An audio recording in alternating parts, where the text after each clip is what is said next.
Você já ouviu falar sobre o perigo da história única? O perigo de ter a história contada apenas por uma versão? Da gente deixar que o fenômeno seja contado a partir de só uma versão?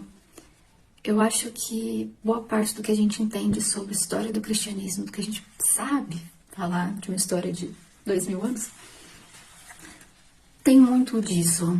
Não é só uma pessoa que conta, mas é sempre alguns grupos privilegiados que tiveram poder de dizer como as coisas aconteceram e não aconteceram.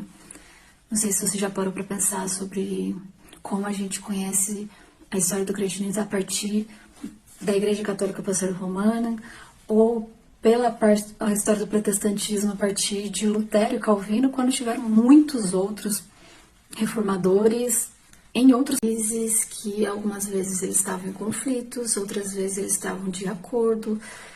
Em alguns momentos eles tinham posicionamentos políticos consideravelmente diferentes desses grandes nomes reformadores. E eles vão ser perseguidos. Esses reformadores muitas vezes vão ser as pessoas que vão incentivar a perseguição, outras vezes eles só não vão fazer nada, porque também está em jogo a vida deles e a vida da sua comunidade. Acho que a gente precisa falar um pouco mais sobre a história do cristianismo, e eu tenho pensado numa série de vídeos pensando a história do cristianismo, mas jogando luz para outras vozes também, outras formas de olhar essas coisas também, principalmente tirando um pouco os olhos do que a gente tem como a história única a ser contada.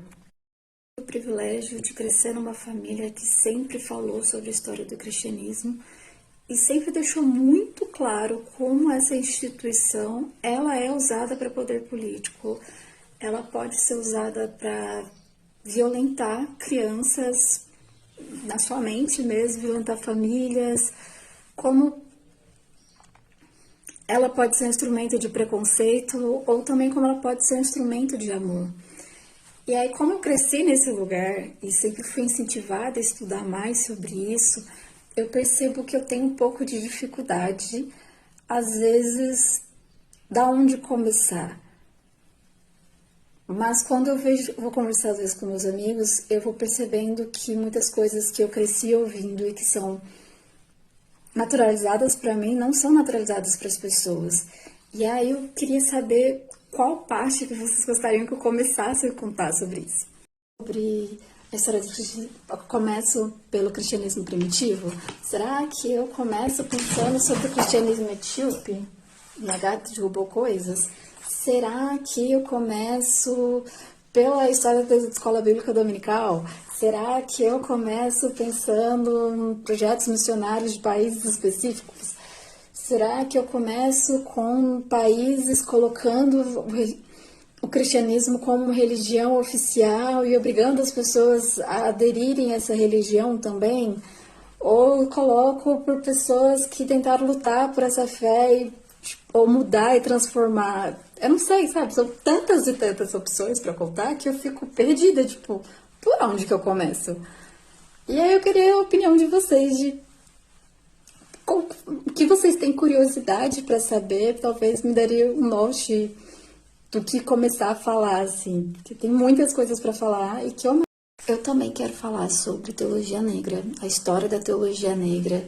Se você me conhece, você sabe que eu vou querer falar sobre isso, mas como nem todo mundo me conhece também, e é um assunto que eu acho que as pessoas menos sabem. Acho impressionante como as pessoas menos sabem sobre isso, e por isso mesmo que a gente tem que ouvir mais, estudar mais, saber mais. Então, se você tiver dúvidas sobre isso também, pode colocar. Eu vou deixar esses vídeos em destaque no perfil, para caso... Agora que você vê que você ouviu agora e você não tem nada em mente, mas depois você pensou em alguma coisa e gostaria de me perguntar, coloca aqui, por favor, que vai me ajudar muito a entender por onde começar todas essas muitas histórias, assim, que eu realmente amaria falar. Eu gosto muito de falar sobre essas histórias. Criticando também, tá? Criticando e não criticando, eu amo contar essas histórias, assim, é bem parte dos meus hiperfocos.